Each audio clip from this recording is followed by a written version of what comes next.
Look around you. The personalized ad on your phone, the autonomous taxi navigating rush hour, the drug discovery breakthrough announced this morning, none of it happens without one specific piece of silicon.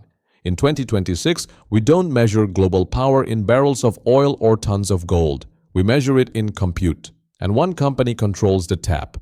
Nvidia isn't just a tech giant anymore, they are the utility company for the 21st century. If they shut down tomorrow, the global economy doesn't just slow down, it crashes.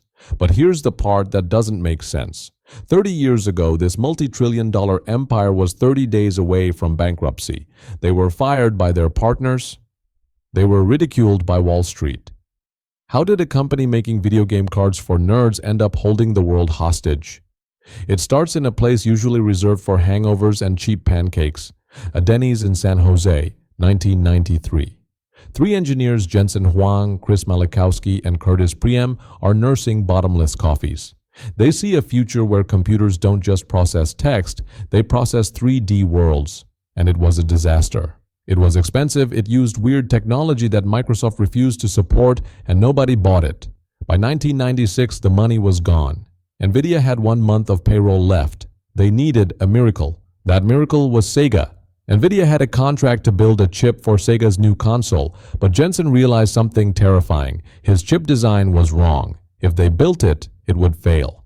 Imagine the guts this took. Jensen had to walk into the CEO of Sega's office and say, "We can't build your chip, it won't work. We need you to let us out of the contract, but we also need you to pay us anyway, or we go bankrupt."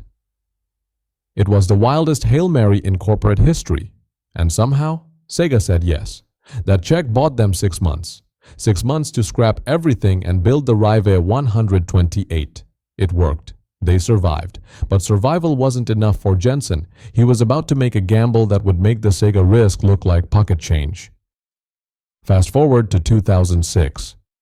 Nvidia is doing great selling graphics cards to gamers. But Jensen has a vision. He looks at his chips and thinks, these aren't just for blasting demons in Doom, these are mathematical engines. He introduces something called CUDA. Simply put, it allowed software developers to use the graphics card for anything, physics simulations, oil exploration, weather modeling. And the market hated it. For years, this was a money pit. Nvidia was spending billions putting supercomputer capabilities into video game cards that teenagers used to play Call of Duty. Investors were screaming, "Why are we paying for this silicon real estate that nobody is using?" Margins crushed. Stock stagnant. Jensen looked crazy. But quietly in university basements, something was happening.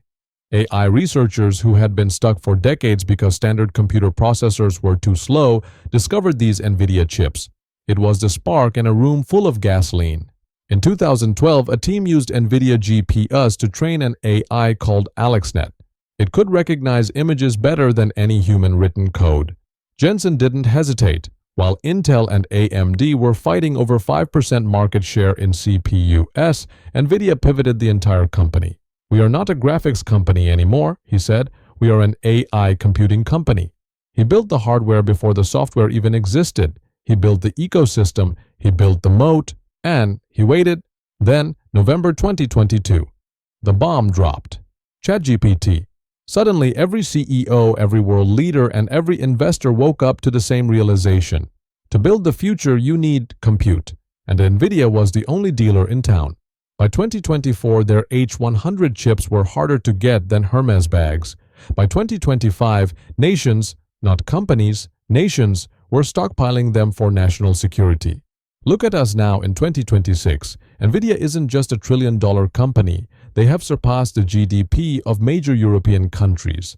Their software ecosystem, CUDA, is so entrenched that trying to switch to a competitor is like trying to learn a new language overnight. We have sovereign AI. Now, countries realize that if they don't have their own Nvidia clusters, they are digitally colonized. Jensen Huang saw this coming 20 years ago when everyone else was looking at frame rates. It's the ultimate monopoly, not by force but by pure architectural necessity. They own the hardware, the networking, and the software. The story of Nvidia is the story of uncomfortably long bets. It's about being willing to look stupid for a decade to look like a genius for a century. But history teaches us one thing about tech monopolies. They are fragile. In the early 2000s, Cisco was the backbone. In the 90s, it was Intel. The higher you climb, the harder the target on your back. Google, Amazon, Microsoft, they are all building their own custom chips now to break Nvidia's grip. The question for the rest of the 2020s isn't can Nvidia grow, it's can Nvidia hold on? But for right now, in 2026, we are living in Jensen's world. We're just processing in it. If you want to understand who challenges them next, make sure you subscribe. We've got a deep dive on the custom silicon wars coming next week. I'll see you there.